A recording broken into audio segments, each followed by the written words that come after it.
হয় রমণীর গুণে, গুণবান পতি যদি মেলে তার সঙ্গে।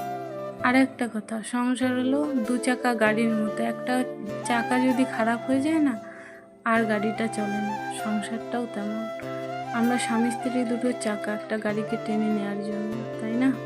এটা সবাই বোঝে না, কেউ বোঝে কেউ বোঝে না।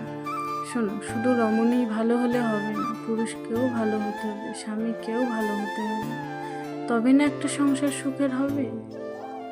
তোমরা জানো আমি কাজে যাই, সকালবেলা সমস্ত কাজ করে উঠতে পারি না। আজকে ঘরটা মোছা হয়নি, ভাবলাম ঝাড়টা দিয়ে পুজোটা করে নিই, অনেকটা লেট হয়ে গেছে। আজকে বেশি কিছু রান্না করিনি, অবশ্য কালকে রাতে অনেকটা সবজি কেটেছিলাম, ইচ্ছে করছে না, সবজি কেটে ফ্রিজেই ভরা আছে। আজকে শুধু ভেন্ডিটা ভাপা করেছি, আর তরকারি ছিল পটল আলুর তরকারি, সেটাই আমার বরকে বলেছি নিয়ে যেতে। ও ওদিকে টিফিনটা আমার রেডি করে দিচ্ছে। ও প্রতিদিন সকালবেলা এই কাজটা আমার করে দেয়।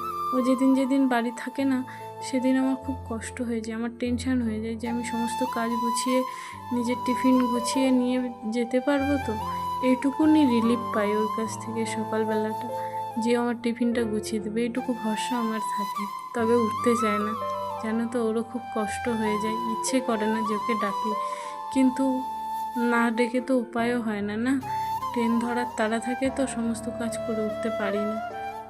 সকালবেলাটা আমার এই তাড়াহুড়োতেই কাটে। বাড়ি এসে একটু ধীরে সুস্থে কাজ করতে পারি ঠিকই, কিন্তু প্রচুর কাজ থেকে যেন ইচ্ছে করে না কাজ করতে।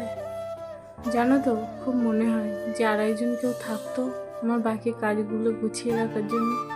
সংসারের কাজ সামলাতে সামলাতে আমি যেন হাঁপিয়ে উঠেছি, কিন্তু কি করবো বলো, কিছু তো করার নেই।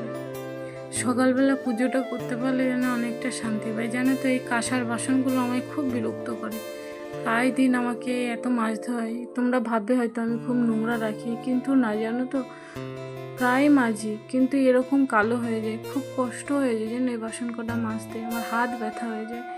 আমি দোকান থেকে কিনেছিলাম, কিন্তু কাঁসাটা আমার একদম ভালো দেয়নি, মানে কিছু রাখলেই বা এমনি রাখলেই কালো হয়ে যায়। এর কোনো সলিউশন আছে কি না আমার জানা নেই। আমি পিতম্বরী দিয়ে প্রায় মাজি, কিন্তু একদিনের বেশি ভালো থাকে না। প্রতিদিন দিন তো এরকম করে মাজা সম্ভব না, যেহেতু আমি কাজ করি। এত কালো হয়ে যায় নিজেরও দেখতে ইচ্ছে করে না। আর তাছাড়া এই কদিন ধরে আমার হাতটা কেটে গেছে বলে আমি এই বাসন কটা না মাজতে পারছি না। আমার পিতাম্বরীটাও প্রায় শেষ, কি করব এই বাসন কটা, ভাবছি কি এগুলো আমি চেঞ্জ করে নিয়ে আসবো। যাই হোক, এবার আমি রেডি হয়ে নিয়েছি, জানো তো, টাইম হয়ে এসেছে, আমাকে বেরোতে হবে। তাই আজকের ভিডিওটা এই পর্যন্ত। তোমরা সবাই ভালো থেকো, সুস্থ থেকো, দেখা হবে অন্য কোনো একটা ভিডিওতে। টাটা।